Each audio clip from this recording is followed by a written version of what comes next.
You're listening to the Iron and Grace podcast, so pick up your sword and join the good fight. Blessed is everyone who fears the Lord, who walks in his ways. You shall eat the fruit of the labor of your hands. You shall be blessed, and it shall be well with you. Your wife will be like a fruitful vine within your house. Your children will be like olive shoots around your table. Behold, thus shall the man be blessed who fears the Lord. What's up, brother? What's up, man? This is Kyle. This is Drew. Welcome to Iron and Grace. That was Psalm 128 for you guys listening. So, topic today. Family. Family, yes. We had a good friend. I asked her, what do you think we should talk about on the podcast? And she said, how to keep families together. I'm like, okay, I think that's solid because we all either come from families that have fallen apart or know people with families that have or are seem to be falling apart. I think, and there's a lot to unpack. I think it's it's in depth because I think you can talk about your direct family, your kids, your wife, and then extended family, parents, in-laws, extended family, cousins, uncles, things like that too. It's a big topic and a big dynamic. Yeah. And me, like I told you a little bit ago, I kind of, when she asked me that, my first thought went straight to, marriage and like building the family, our family at home. And when I talked to Jerry Lynn about it, she, in her mind, it went more to, overall family, big family. And then my mind kind of went blank because that's not something that I have a whole lot of. My mom's side of the family has done a relatively decent job of staying close-ish. Yeah. My dad's side of the family, not so much. And, my own family growing up, like my folks split. Yeah. And then they both remarried and they both split again. So I kind of, short circuited there for a minute. Like, well, okay, I guess maybe we need to talk about this because maybe it's something that I need to learn a little bit on. Well, I mean, do you need to learn something on it or, people in your family? I mean, I feel like you've done a pretty good job. Both. You're a close unit. I mean, I think we're all responsible, right? Both because, we have relationships with our family. So we have a responsibility. They have a responsibility. So it goes definitely both ways. I think your childhood, I definitely don't think really you could have had any role in that, but maybe. Right. I mean, that's probably some of the struggle that all people that come from divorced families probably deal with as a kid. It's like, did I play some role in this? I mean, I think I can safely say no. As a kid, you're, there's obviously decisions you could have made, as you get into teenage years, but you're a kid. Yeah. And, as an adult now, I know that logically. As a child, when you're growing up, of course, you feel like that you played a role in that. Yeah. But which of course like you just said, my folks split when I was 2. Yeah. I mean, what if I played a role in it, it was their fault that I played a role in it, I guess. Yeah. So, I think one thing, that's important as men to understand. That's something I've learned as I've gotten older. With Deanna's she's got a pretty big family. My family is kind of like my dad's side. A lot of them are in New York still and they've moved. So it's really just us 4. And then when my grandparents passed away, it's really just me, my mom, my dad, and my brother, really. I mean, honestly, my aunt lives pretty close, which I had a good relationship with her growing up. But one thing that I learned when I got married to Deanna and her family is I think there's got to be someone that makes a real effort to try to hold the family together. And it's not just I think it's easy to say that okay, I'm going to make an effort to hold the family together. But what does that look like? It can't just be a text message here or there or a call here and there. There's got to be effort to cultivate some type of culture amongst the family, whether that's activities, whether that's vacations, whatever that may be. It takes a pretty good amount of effort to nurture them. Yeah, I think you're right. And, I was thinking perhaps we could, I can give examples of Jerry Lynn's family, especially on her dad's side, had done a pretty good job of this. And, the examples that I have from them is her aunts or her dad's sisters were super close. I mean, so close they'll have the same haircut, which is kind of hilarious. But very close. And yeah, every year for Christmas Eve, everybody got together. And I think the last Christmas Eve that we had before Jerry Lynn's dad passed away, there were like 60 people there. Which is tremendous. Like that's an amazing thing. Yeah. But when her grandmother passed away, that was that. Yeah, it was done. It was done. Yeah. So like you said, needing to be somebody that kind of holds it together, she was the one that kind of held it together. There was a case we had at work. A lady had passed away. It was a civil jury, and a lady had passed away. She wasn't really that old, but she had been dealing with like some serious health issues, like pretty much her whole life. And they were suing because the nursing staff they thought done something wrong, and it led to her death. But they had all these people come in as character witnesses talking about this woman. She was like probably in her 40s at this point, but they had a huge family, a big family, like, 60, 70 people deep that they would do activities. And this lady she was the glue that kept everyone together. And it was sad to see, now that she was gone, it was sad to see all these people coming on the stand, and like family vacations hadn't happened. Big events where the family reunions hadn't happened. Like one of the things they talked about, they went to Disney for like this. I'm not a Disney person. Don't not me promoting Disney by any means, but they went to Disney on like a big charter bus that they all chartered, and like they helped her get on. She was like in a wheelchair, and it was a whole thing. But she was the one that held it together. And seeing these people, these were grown men that came and gave their character witness about how their life was different, how they couldn't do these family vacations together. And in the back of my brain, all I can think about is like, okay, she's gone now. Somebody else needs to take up the reins and fill this role, And and it just proves that it is our responsibility to honor that and to pick up those reins and cultivate that environment that breeds a healthy, God-fearing family. Yeah. Yeah. On the note of Disney, which is not a shot at Disney at all. It just, you mentioned Disney and my brain took a hard left turn. So I have a 3-year-old son. Yes. The kids the other day, they put on The Little Mermaid. Mm-hmm. The OG Little Mermaid. The old Little Mermaid. Yeah. And so my daughters are watching Little Mermaid, and Ariel comes popping out of the water, the smoking redhead in the like practically clamshell naked bra, and my son goes, and he was in love instantly. And it was just the funniest thing, because I'm in the room and I'm watching the girls and I'm watching him, and it was just like, his eyes, whoa. Yeah. There's the difference between girls and guys. So I was like, I can't be mad at Disney for that. Yeah. Yeah. Yeah, I think there's a lot to unpack there. Yeah. There's a lot that Disney has done the last handful of years that I think is not good. Yeah. Understatement on not good. So I'm talking like OG Disney, Disney of the, 80s and 90s. I think Disney obviously capitalized on like the princess thing. So I think a lot of movies are primarily focused towards women. And I think as Disney progressed, they went into like the feminist side of things as time, like into the modern Disney movies. Yeah. Not to say that there aren't other Disney movies, but I think their ideology has definitely shifted. Yeah, the Disney princess, like when you think Disney princess. Yeah. And the little girls wanted to be Disney princesses, and the little boys wanted to marry Disney princesses. They wanted to be the one that rescued the Disney princess. And I don't, that's not a terrible, that's not a terrible dynamic. Yeah, you're right. I'm a very anti-Disney person, so we'll do a topic. I'm not a big Disney fan either. Other than, like I said, old school Disney, I'm okay with. That is a good topic, I think, that we can hit though. But sorry, that was like just, you said Disney, and that was where my head went, because it was just so funny.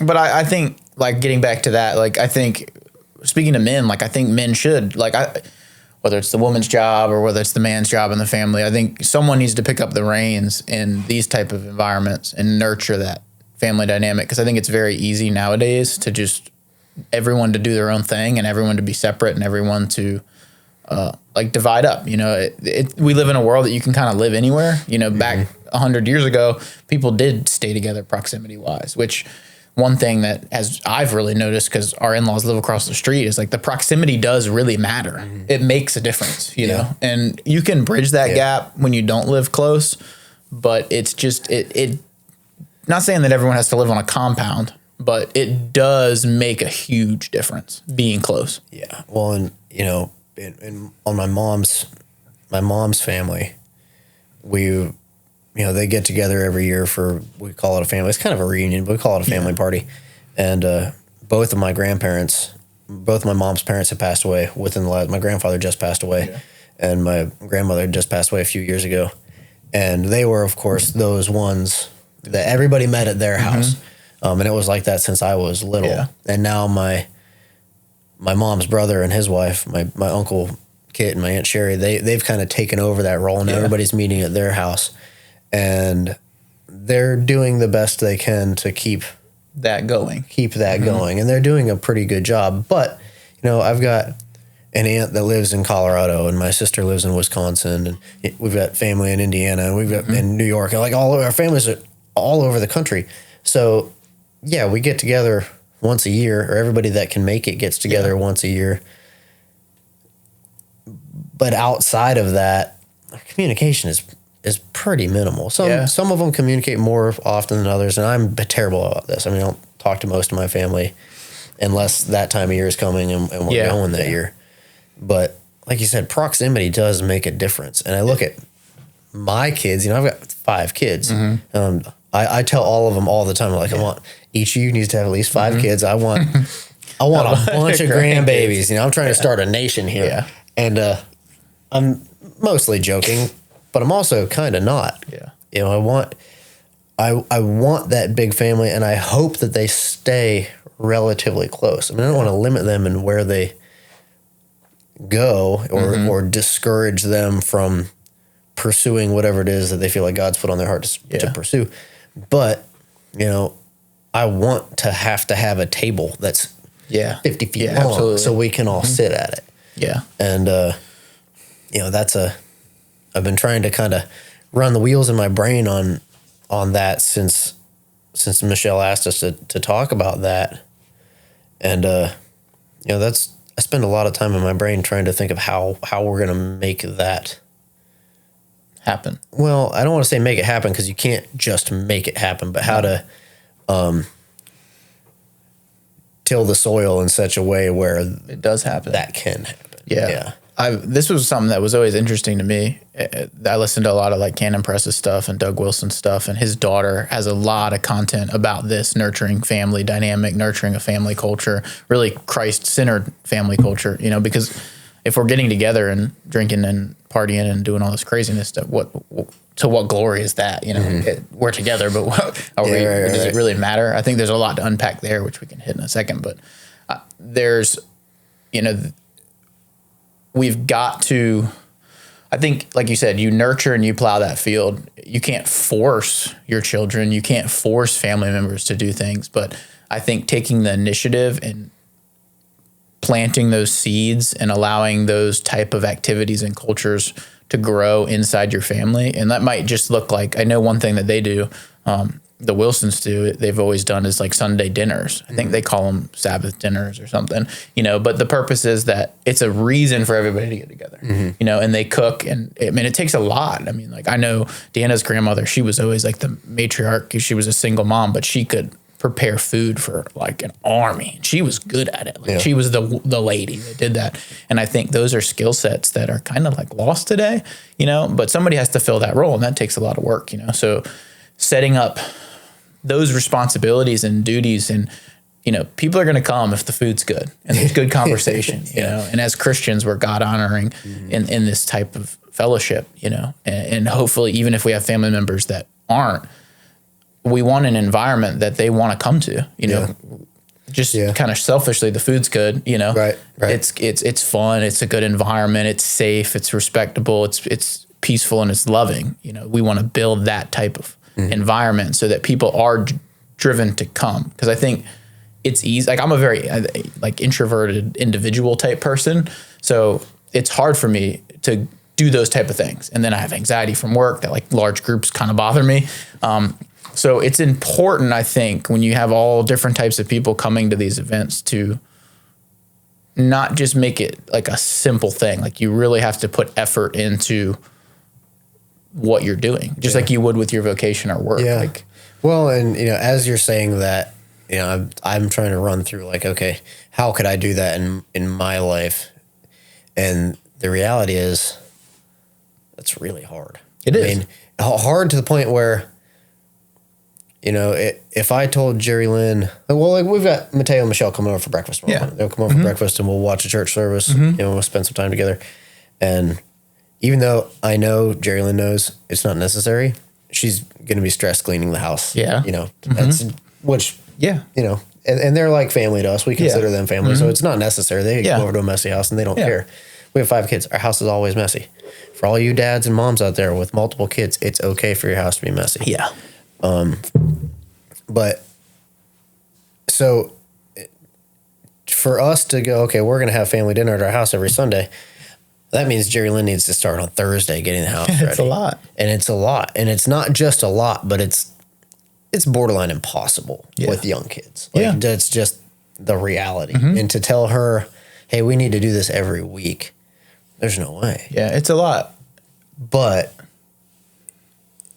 you know, even not having a structured, okay, every Sunday we all get together for a big family meal, just staying in contact in a way that shows that I'm interested in your life day to day, and I want you interested in my life day to day, and we're just part of each other's lives. You know, me and my dad try and do that, and he lives close by. Yeah. We don't see each other very often because we're both busy. Yeah. But you know, he'll call me a couple times a week, usually about 7:30 in the morning. When he knows that I've just gotten in the shop and I've just gotten working, and he'll call me so that I have to stop working and chat with him on the phone, which you might need. Well, and I find it hilarious because, you know, when I was a kid and he was distracted him running his business, I'd, you know, call him at Tuesday at 2:00 in the afternoon, want to chat. And he's like, you know, now I know he was working. And he's like, kid, I got to work. Leave me alone. But so now he's getting me back now. Or Kyle was 14 shooting a nail gun into random things at the work site. No, I was at 14. I was pretty good. You were good. At like 12 or 13, I might have been at home shooting, you know, things at the trucks across the street with a potato gun or something like that. But that's those different story. Those are stories for another day. I have potato gun stories too, so we'll hit that later. We lived next to a Kmart distribution center in Ohio where they parked all the semi trucks. I know how to make a potato gun that will shoot a potato through the side of a semi trailer. There's a story there that I think we'll have to unpack at a later date. Yeah. Anyways, I don't know what this. Without incriminating you. Yeah. Right. Anyways, but I think about you know, keeping a family together and making a family want to stay together. And okay, in my house, I want to produce an environment where my kids will want to come visit. You know, where my kids will want to be around. So that starts with my marriage, really. Yeah, it does. If me and Jerry Lynn are always bickering and we're always fighting, we're always mean to each other, or we act like we don't want to be around each other, then why would anybody else want to come be around us? Yeah. You know? But if she's my best friend and I treat her as such and I enjoy being around her and she enjoys being around me, okay, well now we're reasonable to be around. Yeah. You know, and same with the kids. Like I want my kids to know that I want them around. Sometimes I don't want them 6 inches away in the kitchen, all 5 of them at once. But, you know, producing a home that they know they can come to, and it's not going to be, you don't have to take that deep breath before you walk in the door because you know you're going to see your mother getting criticized or you're going to get criticized. That's the worst possible diatribe here. But when I see friends or talk to friends or even people in my own family where, you know, they'll go home to visit a parent or a family member, and when they come back, what they remember is how they got criticized. Yeah. You're doing this wrong, or, oh, you look tired. That's one, oh my goodness. Parents, like grandparents. Yeah. If your daughter or daughter-in-law or a young woman that you know has just had a baby or has children, don't tell her she looks tired. Yeah. Like, my mother for years, every time she saw Jerry Lynn, she would tell her she looked tired. Yeah. Which, I mean, Jerry Lynn's she tired. was tired. Yeah, she was tired. You're young kids. But that really, really hurt her. Yeah. Every time. And I have other friends and family members that they'll go visit family and they come back and it's like, oh my gosh, how was your trip? Oh, I'm glad to be back. Yeah. Because every time I go there, it's just everything I'm doing wrong. Like that's an environment that does not breed big, healthy family. Yeah. And like, if that's the environment, people are going to stop coming back. And then kind of going into the next thing is like, do we really have a duty and a responsibility just because they're our blood to continue going into an environment like that? That's the thing that I think is the hard thing when it comes to family, because we're blood or whatever you want to call it, and I get that. And your family typically has a relationship with you that's probably way more deep than most people, just because they've been around you so long and they have some type of. Well, I don't know that that's really true though. Yeah, because I have relationships with friends and people now that are deeper than that's true. Most of my blood family relationships. And I have some family relationships that are really, really good. Close. But other ones that, I love them. They're my family. But I have closer relationships with other people that are not blood. I think this is something that's troubled me thinking about this, is like, I really have come to the conclusion that just because people are your family, like you don't have some type of duty to spend time with them, to, like you have a duty as a Christian, to love our neighbors and, honor our family and honor our parents. But what does that, look like? If you're going into an environment like the Jerry Lynn example of like, if she's going into an environment that's like that's actually harming her, like that's going to come back and harm your household structure, because like, I'm not saying that it caused direct harm, but like it impacts your household that you're protecting over. And at some point, we've got to make calls to protect our actual household, our marriages and our children that live in our household from type of impacts like that, and ourselves, and do we cut people off completely? I think there's a time for that and maybe not a time for that, but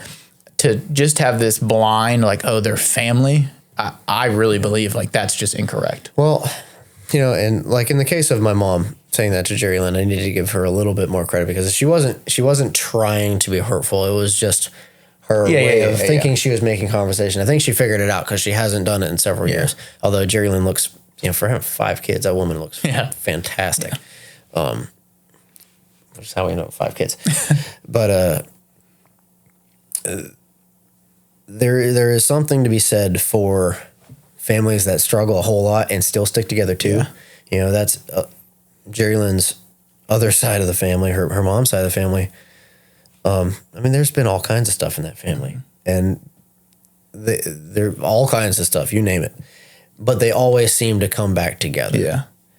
And in my own family, there are relationships that, fractured at some point and have never come back. Yeah. Or there are decades without contact for little things, or seemingly little things. And I don't understand that either. So I feel like drawing a line in the sand and saying, from this point on, I no longer have contact with you. I don't think I can cast my vote in that one, because people do change, and forgiveness is a real thing, and it's very important. And I think, one of the most important things, at least in a small, in our core family, in the marriage and inside the house, those 2 words, I'm sorry. Yeah, are important. Go a long way. Yeah. When they're genuine anyways. And in a big family too, where, the further you get outside of your own household, the easier it is for, oh man, did you see how so-and-so looked? They didn't look so good. The little comments behind people's backs or about what they're doing, or they said this thing and it rubbed me the wrong way. It's easy for those little fractures to grow into big cracks, to grow into great separations. And it's harder, especially when you're only seeing people from time to time, to go, hey, last time we were together, I said this. I'm sorry. That was a dick thing to say. I didn't mean it like that. Or I've been going through some things and it outpoured into you. Yeah, right. And I didn't mean it like that. Or just, I'm sorry it hit you that way, whatever. I think the farther the family is like logistically from each other, the harder it is to do that. Yeah. I for me, I don't think, like, when I say cut people off, I think it's not like you said, it's not like a hard line, like, but I think there's something to be said about like repentance. And when someone's, okay, let's say somebody does something really bad, not just to, pisses people off, but something that's like bad, and you have to cut them off for that. You're not cutting them off forever. You're not making the call of like, I'm never going to talk to this person again. Mm-hmm. There's always an opportunity for, repentance in that relationship, but that takes honesty and it takes truth from the person that may have done something wrong. Not saying that we both couldn't be at fault, right. But, a lot of times relationships are strained because of someone's decision or someone's, what they've done. Right.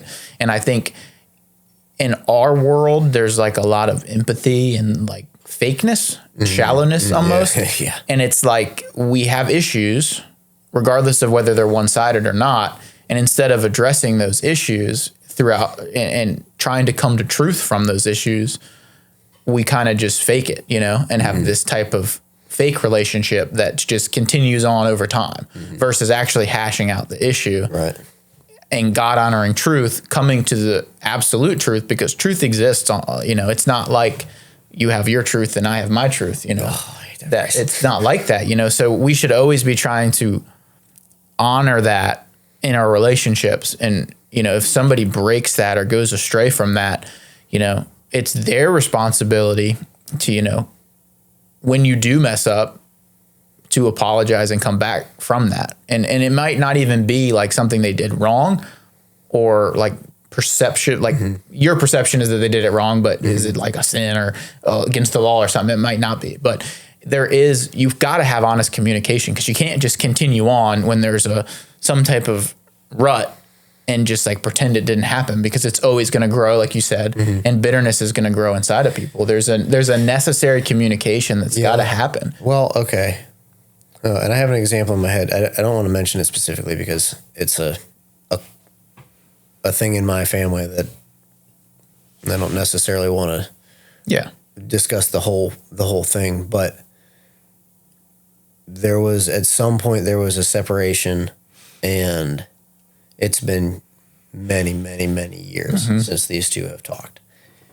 And I have a terrible habit of trying to be the middleman and trying to fix things, if you haven't noticed. So I've gone to both of these people individually and, try and fix things. Not my place, but can't help it. I love them both, and I want it to be fixed. And I get from one side, they did wrong, they need to apologize. And from the other side, I get, well, I didn't really do anything wrong, and all I have is my pride, and I'm not willing to sacrifice that. In my opinion, I think they're both wrong. They're both right and they're both wrong. Yeah. That's the sticking point, because I think a lot of the family dynamic stuff consists of that. Yeah, I think there is that. There's a lot of, yes, you're right, they did something wrong. Yes, you're right, they deserved a little bit of that, or whatever the dynamic is. I'm sorry, I'm swinging around my trainer blade here. I needed something for my ADD today. In case you said tats again. Now I want to say it. Go ahead, I'll stab you. But I think, and this broken relationship has really shaped a lot of how I pursue relationships, because this was, it's probably been 20 years now, close to it. It's been a long time. Yeah. And sometimes I think as a believer, sometimes you need to understand that apology might not come. Yeah. And forgiveness doesn't always require an apology, I don't think. And sometimes we can pursue that relationship that somebody else has fractured in a way that, okay, I've been wronged. I understand that.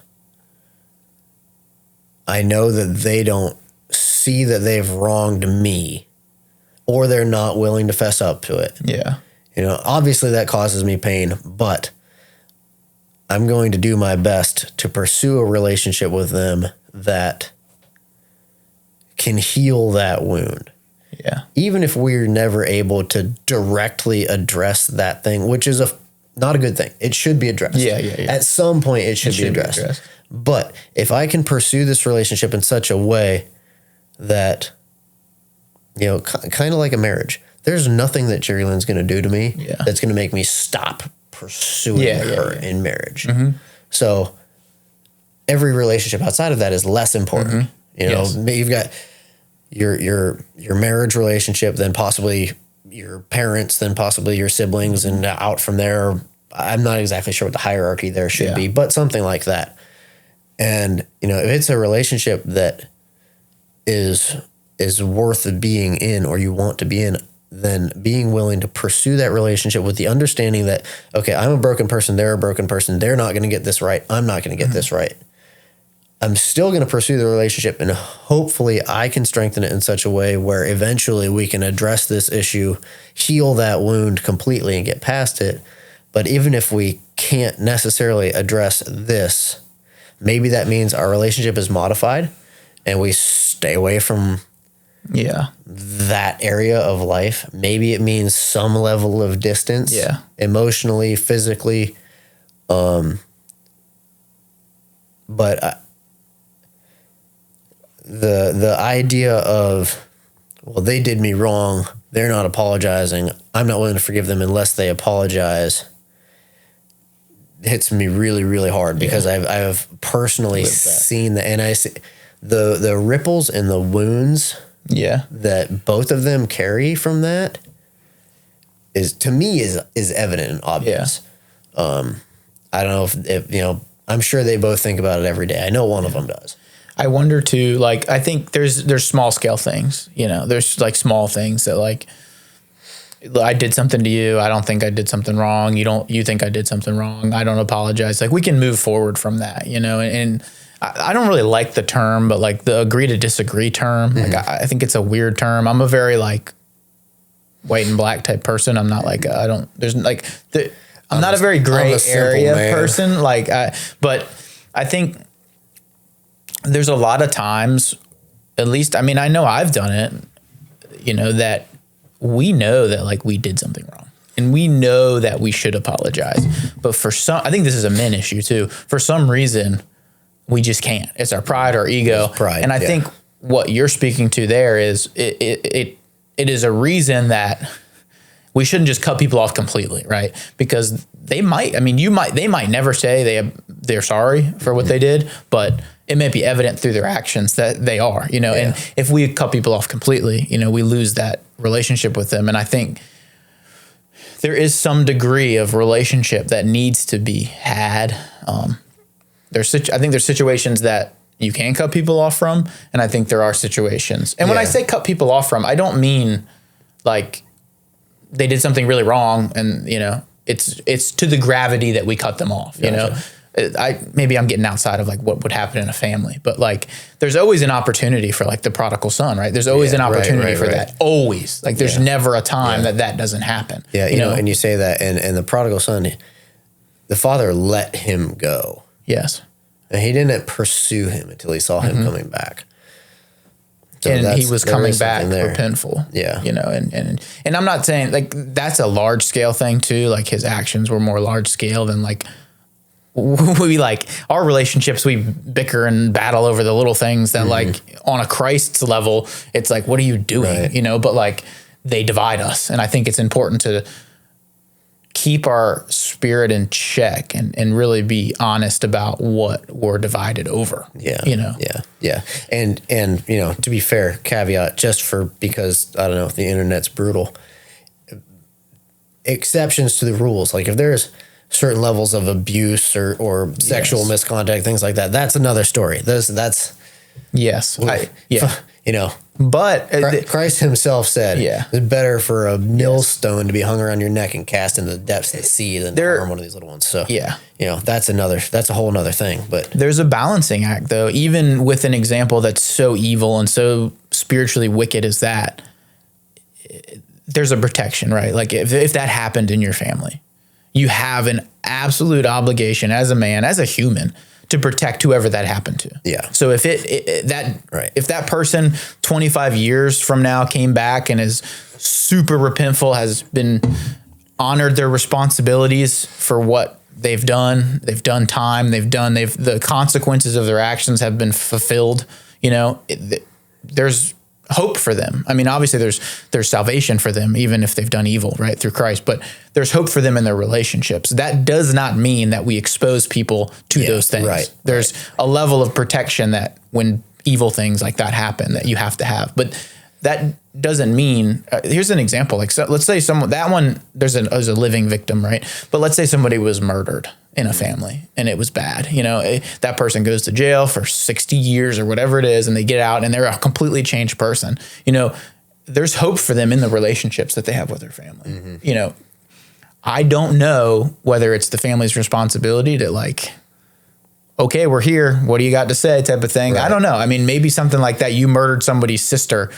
It's done. Like, I don't have a responsibility to talk to you anymore. I think you might have a responsibility to at least, as a Christian, hear out what they have to say. I think maybe we're getting way off topic into some serious logical issues, but I'm going to stay where I belong on my skis with that one. I don't have a good answer for that one. Yeah.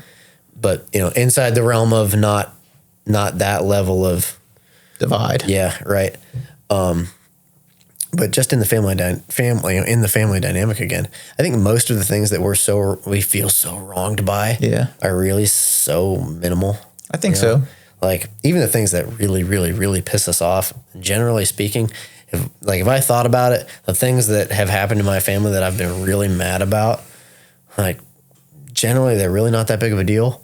And more than likely I've done something equally as unkind or stupid you're right. in my life too. So, like, if every time one of us does something stupid, our family is like, we don't want you around anymore, that's no good. And also, on the other side of that, like in the smaller family, inside the marriage and within children, and even children that are grown,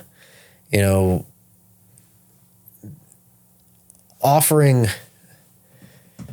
a little undeserved grace sometimes, I think is necessary, especially with, like, from children to parents, and I'm pretty fortunate. My relationship with both of my parents is pretty darn good. Yeah. But I know people their relationship with their parents is not fantastic. Mm-hmm. And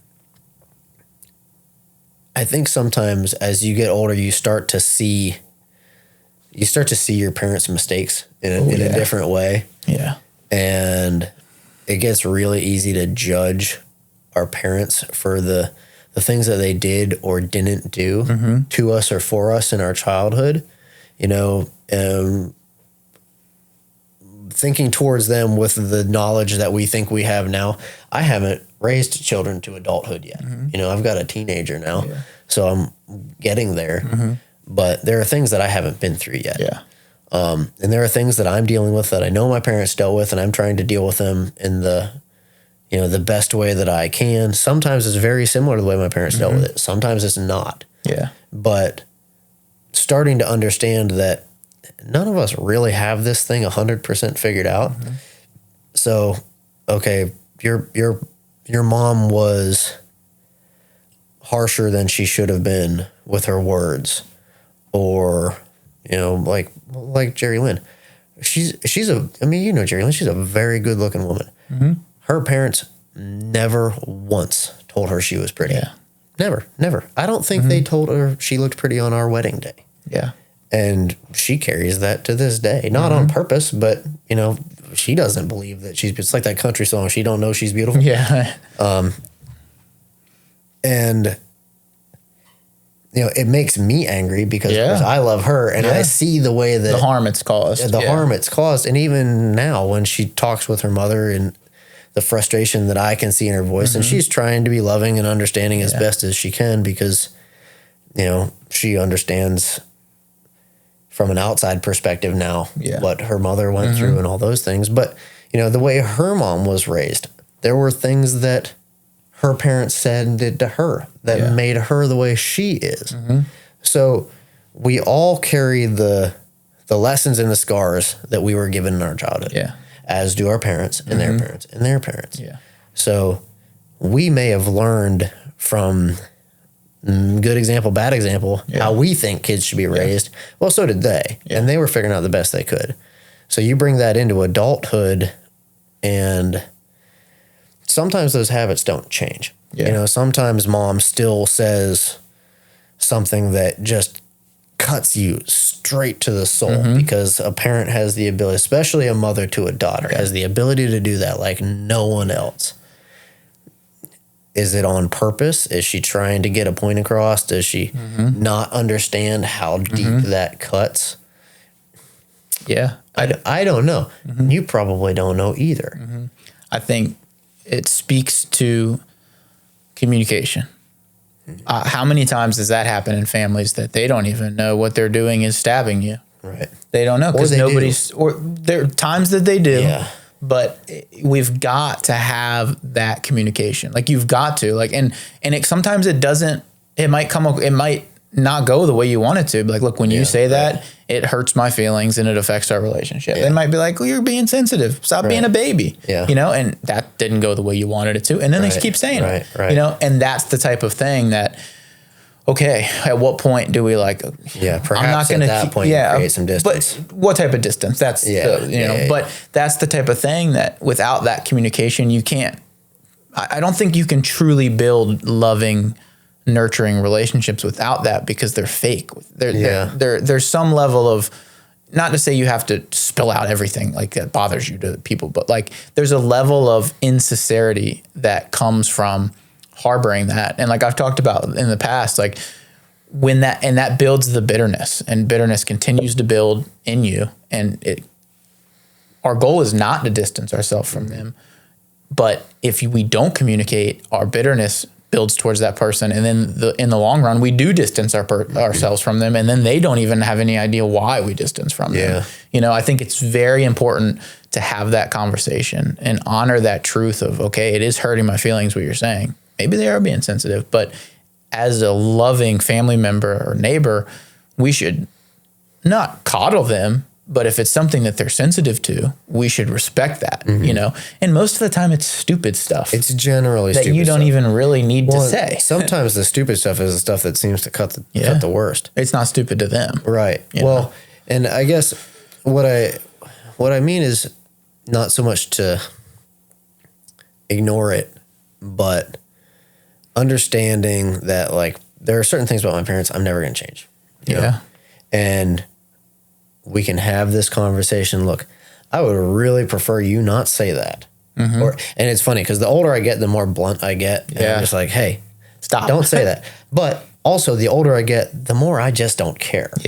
So you're probably not going to hurt my feelings at this point.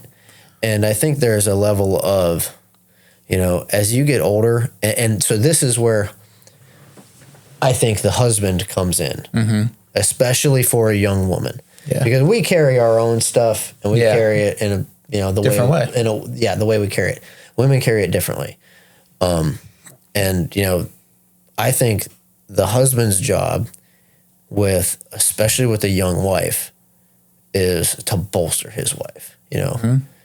Okay, I understand that your mother says this. I know how bad that hurts you. She doesn't mean it like that. And if she does, whatever, she's wrong. You know, she's wrong.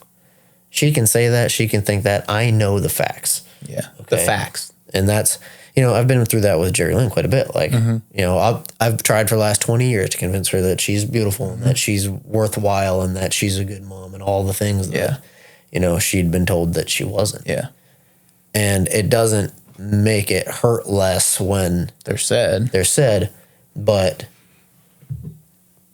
she can feel the pain but still know in her mind, okay, this isn't true.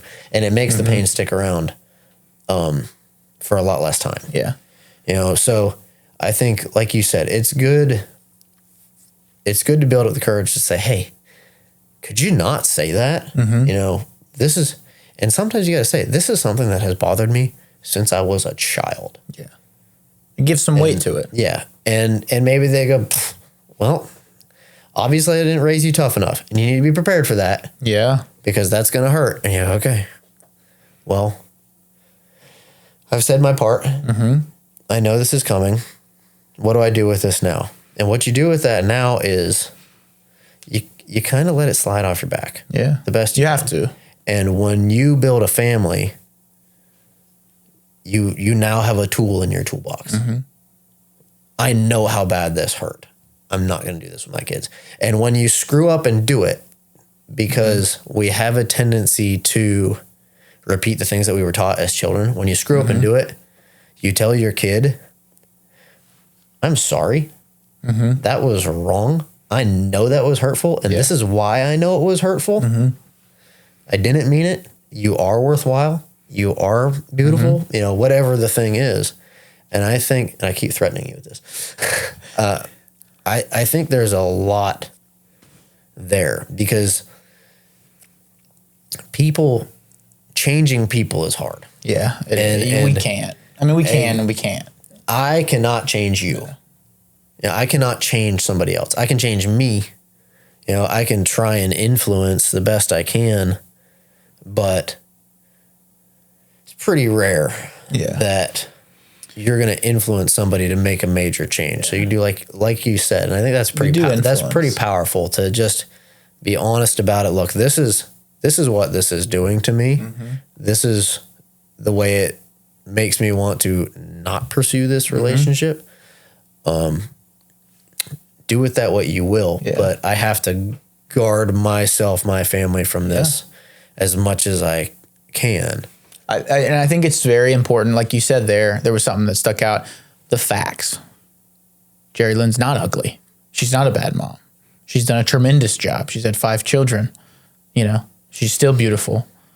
Those are facts, right? Those are things that are and they're truths, you know? So where does the discontent in that relationship come from? It comes from lies, right? It comes from, I mean, is it spiritual warfare? Like someone's lying. Like we're not honoring the truth in this, like in that example, like someone's lying to her, you know, and she's been lied to in that example for a long time, and that's hurtful. And we've got to protect ourselves by honoring the truth and having the open communication. And there's one thing that, you know, with my relationship with TJ, he's like 11 years younger than me, I think. He was born in 2001. So, yeah, not 11 years. Not that one, 7, 6. So, there's my public math.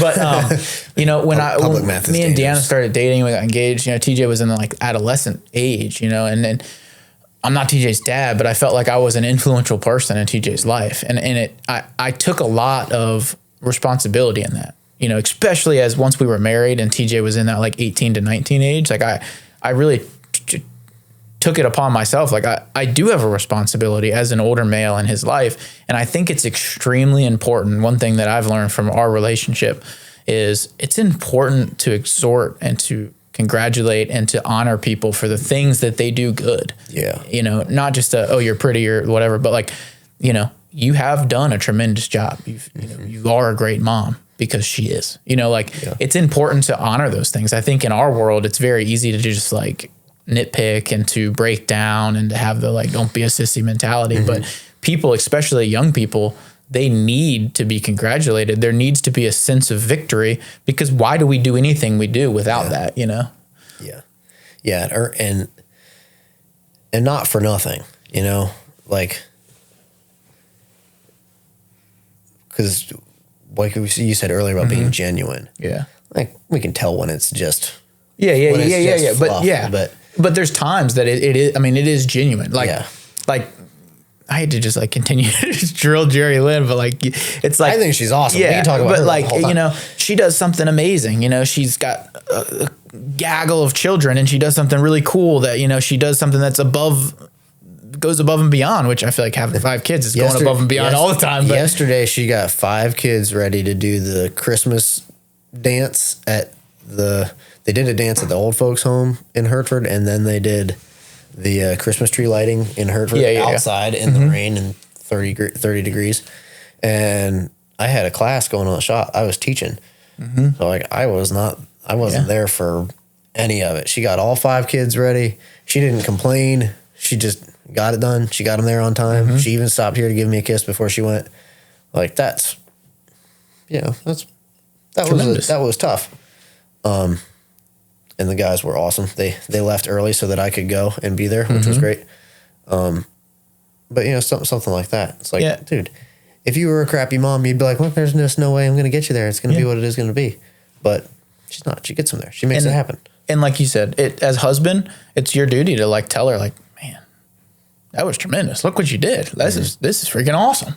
Yeah. Like this is why I married you, because you're awesome. Yeah. Right. I mean that, and like I'll use Deanna as the example. I've been trying to after Charlie Kirk died, I've been listening to his content, and he wrote Erica letters, and I've been trying to be very conscious of that and do that with Deanna, because when we sit down and we think and we take a step back from our crazy lives and write things, actually write them with pens, we're able to be, I think, honest with ourselves, honest with our relationships, and really see things that normally get missed in our day-to-day life just because we're all so busy, And I went off topic, but this was going to be written in my next note. Was one of the things that I took note of in our life that I was like, I need to put this in there because she needs to know this as her husband. She was cooking and she made all this awesome Thanksgiving stuff, like tremendous spread, right? And she's doing all this by herself. Like it's just, and she's got, health concerns that, make it a little more difficult to cook, with smells and things like that. And she did all this by herself. I mean, I could help. I helped skin the potatoes. I helped where I could. I cleaned the dishes and whatnot. But like the amount of industrialness that she was able to perform in like an 8-hour window, it was tremendous, right? Yeah. And we always joke, I'll come in and stir something. Yeah. She says, I touched it. I cooked it. Yeah, exactly. I was present. Yeah. But it's important to tell, especially in our marriages, to tell them this, you're freaking awesome. Yeah. Like what you just did was tremendous. Like this right here, this is cool. Like you accomplished something here. Yeah. And I think, to keep going back to like the parent adult child relationship and then adult child to their children, when Jerry Lynn and I's relationship is really good and I'm doing my job properly, which sometimes I am and sometimes I'm not, I try, but I suck sometimes.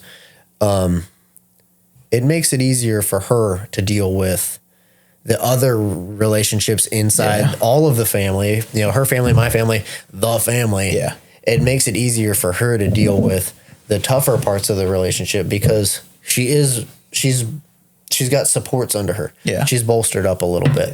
Yeah. And she still has a relationship with her mom, and I don't want to beat up on her mom too much because, there were areas where she did a really, really, really great job, and there were areas where they did not such a great job. And they don't talk very often, but when they do talk, Jerry Lynn tries to be, present and maintain that relationship as good as she can. And I think that's for relationships that are, we'll call it kind of past tense. Yeah. Those ones where there's been a lot of damage done. There has not been a lot of repentance or any. And usually it's the older party feels like they've done nothing wrong. Yeah. And usually it's justified. Well, you don't know how I was raised. Yeah. You don't understand this. Or you don't understand. Fine. I think you have to get to a certain point where you go, fine. We will have this relationship as good as we can have it. I'll do my part and I will extend as much grace as I can muster, and I will do my best to build my current and future family to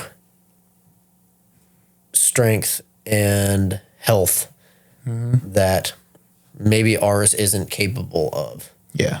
And I think the grace is important because, you look at what Christ did for us. Yeah. None of us were repentant when he went to the cross.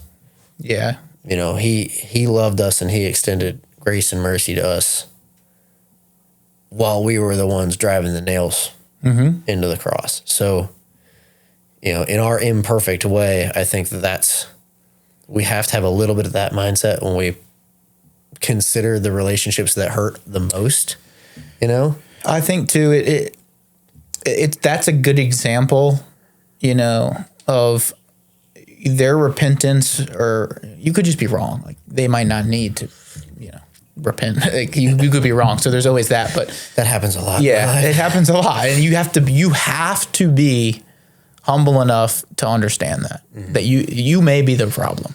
It takes a lot of introspective thought and a lot of pondering and a lot of insight from other people that you trust and honor to come to the conclusion, okay, that person has done something wrong. And that's important, because if you don't try to figure out, did I do something wrong here? Did they do something wrong here? Are we both wrong? Like that takes effort in a relationship, and that's you honoring that relationship, trying to come to that truth. But I think it's important, your example of that repentance might not come immediately, you know, like to what degree do we protect this relationship moving forward so that at some point in the future, there can be communication that's honest and genuine. And we can, maybe for 3 months, there's some level of fakeness, ingenuineness, that's a word, to the relationship for the end goal of, okay, we've kind of faked it for a little bit, but in that time, that person has, you know, seen, okay, maybe they've changed their mind, or maybe they've looked at you and been like, maybe from day one, they were like, wow, I did something wrong,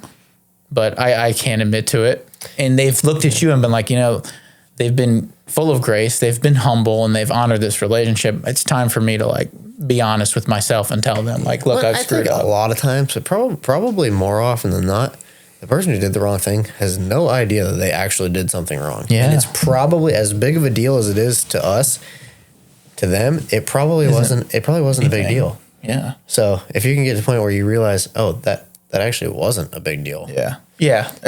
I can see that. Like there's things that we take. And obviously they didn't see it as a big deal. So maybe let's just let it go. Yeah. And then like you said, if it was a big deal and they know they did something wrong, and you pursue the relationship with some level of grace and understanding that, you know, they did something wrong, maybe I'm going to guard myself from that thing again. You know, at some point they have the opportunity to go, you know, I shouldn't have done that. Yeah. And then they can offer repentance, and you can say it's truly heal the relationship. Yeah. Because I think it takes honest, genuine dialogue between two people to have a relationship truly mended. Because if not, if there's any level of not genuineness, untruth, it's going to stick along. It's going to be in that relationship, and it's going to cause some level of bitterness, whether that divides someone and there's a blow up, whether that's just, you know, you're not as close as you could be, or it's just a fake relationship. Unless you both speak honestly, you could both disagree, but you've got to both speak honestly. Yeah. And I'm not saying you got to hash it out every time you see that person, but that's why I've found that sending actual letters, handwritten letters, that was one of the advice in the book that I was referencing on bitterness of mending family relationships, is sitting down, writing a letter. It could be 4 pages long, and explaining exactly, you know, what the dynamic from your perspective was on the relationship. Because when you write something to someone, they're able to read it, ponder it, think about it. They don't, you know, you're not in their face. They're not getting defensive. You don't have that same mentality that you have when you write something, and you can really, I think, mend relationships and speak honestly. Most people can, through writing things for people. You know, there's a time and place for confrontation. Absolutely. Oh yeah. But that's one thing that I think has helped me in relationships is writing, even just writing your own thoughts about the situation, so that you can speak honestly and not allow your pride and ego to get into it. Because that, I mean, I feel like that's a men's issue, but it's ego and pride is definitely. I think probably a lot of times, if you can catch something right when it happens, and because the reason we don't tend to approach a problem right away, or like somebody who hurt our feelings or whatever the wrong thing is there's a little bit of fear initially, like, I don't want to make this worse. Whereas, you know, if you do something stupid and right away, like, hey, whoa, What'd you just do? Yeah. Or if someone says something to you that really crosses you the wrong way, what'd you mean by that? Because this is the way I took that, and I don't appreciate that. Yeah. Yeah. You know, and you got to do it in a way that's not, well, let's freaking fight. Or maybe you do. I guess it depends. Probably not. Probably not. Most 99% of the time, no. You know, a lot of those things, again, chances are if the person cares about you, it's probably not meant to hurt you as bad as it does. Mm-hmm. So if you just right away, as soon as you feel that, man, okay, it's not the first time you said that. And every time you say it, it pisses me off. Yeah. Every time. And I'm sure you don't mean it that way, but I'm going to think about this for the next 2 weeks, and it's going to bother me, and I'm going to get more and more angry. And I would rather just tell you, please don't say that. Yeah. Or is that how you meant it? And if so, we got to have a conversation. We need to fight about it. Yeah. You know? Yeah. But I think a lot of those issues, we just hide from them. Yeah. You know, at least until we're outside of the proximity where then we have the guts to be mad about it. Or we gossip. Yeah. Or we gossip. Which is even more harmful. Yes, exactly. Yeah. I think gossip could have been, it's just bad. It's easy. I know I fall into it. It's super easy to gossip about people when they're not around. It feels, maybe it's, it is Satan. Maybe that's the relief you get, but there's some level of relief when you gossip that is dangerous and it's harmful and it doesn't mend relationships. It divides them. Definitely not. Yeah. But I feel like I want to give some targeted advice, where they're at in their life. Right. And not to call them out specifically. Right. But when you, I was gonna say, do I know who you're talking about? Michelle in the example, I think when you have exterior family relationships, right? This is one thing when we got married that I think any married person has to really learn quickly is once you become married, you now have a duty to protect your spouse, especially men.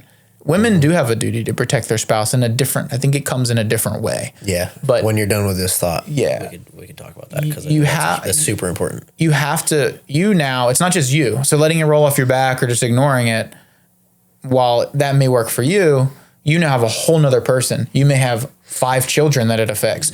So you've got to go into relationships knowing that once you're married and have children, and you've got to, there's a level of protection you have to have, and you have to deal with those relationships differently. You might be able to just brush it off your shoulder and that's how they are. It's how they've always been, but it might really harm that person you're with. So I do think understanding that your primary duty is to your spouse, that's got to be number one overall. It helps set the compass really for family relationships in a different way. And understanding that, I think, helps a lot with how you interact with people. Not to be stern, but you do have to raise the bar a little bit because now you're responsible for a whole nother person's well-being. Sometimes I think you do need to be stern. Absolutely. Well, yeah. Sometimes, especially with when somebody else is saying something to your wife that you know hurts her, sometimes I think it's your job to literally physically stand between and say, the harm that you're causing is not acceptable. Yeah. And my job is to protect this person. And right this minute, that's to protect them from you. Yeah. We love you, but I can't allow that to happen. Yeah. Exactly how you laid that out. It's perfect. That's how it has to be. You're being honest with that person. You're being stern with that person, and you're protecting somebody you're godly called to protect. Yeah. It's only better than that, in my opinion. Yeah. Yeah. Well, when you're called to honor your father and mother, and I know some people struggle with that because of the way their relationship is with their father and or their mother. And, I think this goes back a little bit to the advice that I gave, them young boys with the tent and the bear attack. Yeah. thing. Yeah. You can sometimes honoring your father and mother means honoring what your father and mother should have been. Yeah. You know, Yeah. you honor your father and mother by becoming Yes. good. Yeah. Yes. You know, Yeah. bad word to use, but that's true. I mean, as Christians, good and evil exists, or it's spiritual warfare. You know, we're doing evil by doing wrong, by sinning. You know, that's not to say that, like, you know. Well, and there's a culture that's like, I'm going to do this to spite my past, you know, to spite the wrongs of my parents or whatever. And okay, I get that, and there's a function there, and it works to a degree. But really, what we're supposed to be doing is we're supposed to honor our father and mother. So, in spite of, you know, again, I have good parents, so it's hard for me to come up with a good example. But okay, in spite of my parents' marriage failing, to honor my father and mother, I will build a marriage that's strong. Yeah. You know, a marriage that stays together with children that see parents that grow up together. And, you know, if your parents struggled with drugs, alcohol, or whatever, then to honor them, you grow up to not fall into those things. Because there's no parent that wants their child to grow up into the same that they are, you know? I have a great marriage. I love my wife. I hope that my children grow up to have even better marriages than I do. Yeah. You know, I want them to be better than me in every way. Yeah. And if I were a drug addict, I would want my kids to grow up to not fall into that same thing. So and I know that's one thing that cuts Deanna like to the core is like she hates. I mean, movies depict it. You see people in real life. I see people all day long. You know, my sister-in-law works as a GAL, so she sees people all day long. When a GAL, so guardian ad litem. So when, like, in divorce cases, a kid might get I'm gonna mess that word up. Advocate. Yes. Yeah. Okay. They're the kid's attorney, so they represent the kid's best interests. Hold on, I'll bring it back. My brain. Sorry. I had to know what that term was. It was the word. It was the advocate word. But when you see, I'm lost now. Let's see if I can bring it back. What was I talking about? Oh, geez. Kids in court. Yeah, before that. Oh, man. Your sister-in-law. Yeah. Gosh, that was that one. They escaped me hard. Sorry. That wasn't your fault. That was my brain's fault. But okay, we're here. Okay. When a kid becomes old enough and now they're the responsible party, that grinds Deanna's gears. Yeah. That shouldn't be a thing. It shouldn't be a thing. It's like so, like, I don't want to say evil, but it is evil. It's so not how God designed the world for a kid to turn 17. You see kids that are 13, 14 that are being more responsible than their fully adult parent. Like, it's just not how we were designed. You know, parents should be that responsible party. There's a time when that person that you raise becomes an adult and has the wisdom and insight to be able to correct you as the parent. That'll happen as your kids, because they're not a kid anymore. They're a full-fledged adult, just like me and you can correct each other, because that dynamic changes. But when a parent or something isn't responsible enough, like, and the kid has to be that, like, it grinds my gears too, because it's like, I mean, I get it, but those people usually grow up to be really strong people, though. Yeah.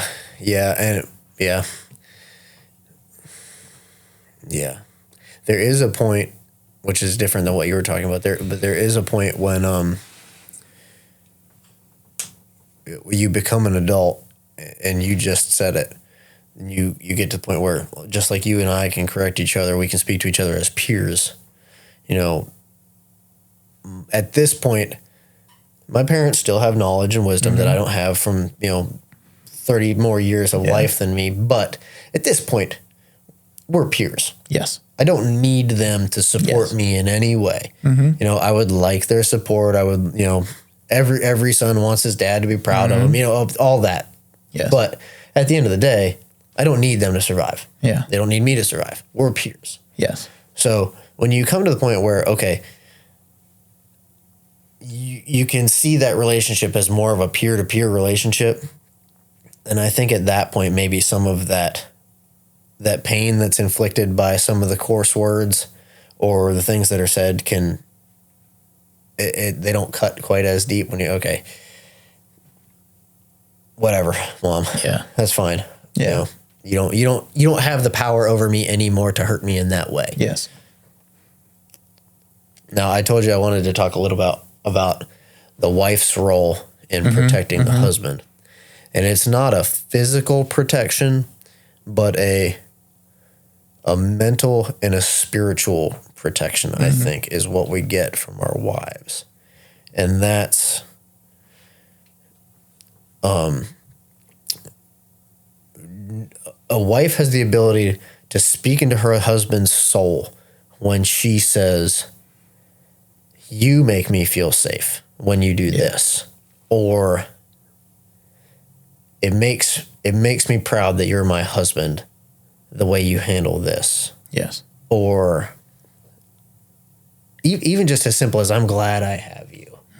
Those kind of things, the words from a wife that are affirming and uplifting, at least for me, this is probably what's the love languages thing? Yeah. I don't know what they all love are. Languages. I don't know what they all are, but at least that's yours. for me, if my wife tells me that she appreciates me, or that she feels more comfortable, she feels protected when I'm around, she feels safer going into a dangerous situation because I'm there, or she's had a hard conversation with her mother or whoever that left her feeling defeated. When she tells me that I'm able to make her feel better, I'm able to build her back up. Those are the things that give me the ability to deal with, damn near anything. Yeah. 100%. Like, I was just on the way here, on the way to work, and then on the way here, I was listening to the King's Hall podcast. They had John Lavelle on there, and he was talking like exactly that. Men carry burdens or built and designed. He has great hair too. He does have great hair. You know that? I never noticed. Never thought about that. You have great hair, just not up top. Here. Well, I guess there. I guess there too. Yeah. Men are built to bear burdens. Like, we are built for that. And I think whether they're physical, whether they're mental, I think there's something to that when women lose respect for that, there's some misguidedness that really hurts men, because while we do shelter a lot in our relationships, so we need to be honest. Well, not us, but as a woman or a spouse needs to be honest and understand that, like, there are things that their husband is sheltering from them. But not to get off topic, but women have an innate ability to, like, nurture, to build environments, to build a safe space, a peaceful space. And it doesn't have to be the, like, quintessential homemaker. Just anybody that's interacted, there's a difference between men and women, right? And we know that difference. It's innate in us. Like, we can see it, how different we interact. But I think everybody knows even the harshest of women have an ability to nurture and mother. Like, there's just something there that's in them. We believe that, and I think as a spouse, you've got to, or as a wife, you have to really nurture that. It's coming from a man's perspective, because there's a lot that goes on in the world, right? Like, look at my job. Like, there's a lot that goes on there. Just having a place that I know I can feel mentally at peace and safe with. And that's not necessarily, sometimes it is a physical place, but what I'm speaking to is that non-physical space, that presence that your spouse has, that when you're with them, they've nurtured and built a safe environment for you to be in. Yeah. In the presence of them. And that's something that, Deanna has done well over the years. Well, and that's, we say safe's a bad word. No, I don't think it is. I'm going to qualify it. The woman's job is to make that environment safe for the man to do his job. Yeah, yeah. Because, if I feel like everything goes to shit when I get home and that I make everything worse and that I'm in my wife's way, or everything I say makes her mad, she doesn't appreciate me, she doesn't respect me, that's not a safe place for me to lead in that home. Yes. So now when the time comes for me to do the things that I'm built to do, maybe it's to protect in a way, maybe it's not to, physically protect, but to be whatever the leader that's needed in that moment. When it comes time for me to do that job, well, now I'm timid and I don't want to do it because I know I'm going to get criticized for doing it wrong. And guess what? Like, it's pretty rare that we hit the nail square on the head. Yeah. Like, we're all learning from the time we're born till the time we die. So it's pretty rare that we really, really, really get it right. Yeah. But in an environment that's safe for you to lead in as the husband, you can get it kind of close to right, and your wife's going to go, I really appreciate that. Yeah, and she's not going to say that every time, but she's said it enough times, or she's giving you that look enough times, or that she does. Yeah. Whereas if the environment is not safe for that, if it's hypercritical and it's judgmental, then to go into those situations where you're supposed to lead, you're timid and you're weak and you're unable to even get it kind of right because you fear the repercussions of, oh, you're such an idiot. Why would you do that? You make everything worse. So-and-so would have done it better. My dad didn't do it. I don't know, whatever. Yeah. So yeah, I think safe is actually a really good word to use there. And it's,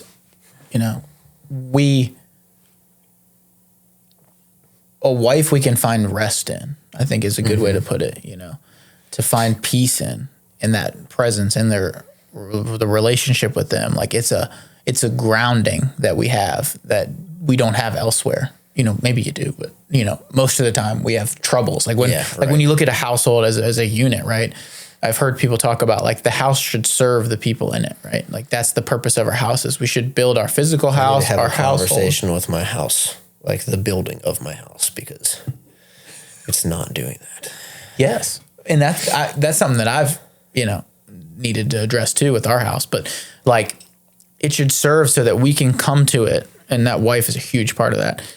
And find rest, to find motivation, to rejuvenate us, to educate us and learn in this environment, to build our spiritual armor so that we can go out into the world and do glorious things for God, right? And if we don't have that place of rest, I think that's a lot of the problems we've dealt with nowadays is we don't have that place of rest. So our gears just grind constantly. And for some people, not for me, not for you, when they come home, it's even worse than when they're at work or out doing whatever their vacation is. Right. And I've never lived, as a married man in that environment, and I don't think I ever will. But I can't imagine what that must be like. Really, that sounds like literal hell. Yeah. Yeah. I know people that have lived in that environment, and I've seen it. Yeah. I've seen it, and it's not good. It's not healthy. It's how all kinds of discontentment is born, and that's how families don't stay together. Yeah.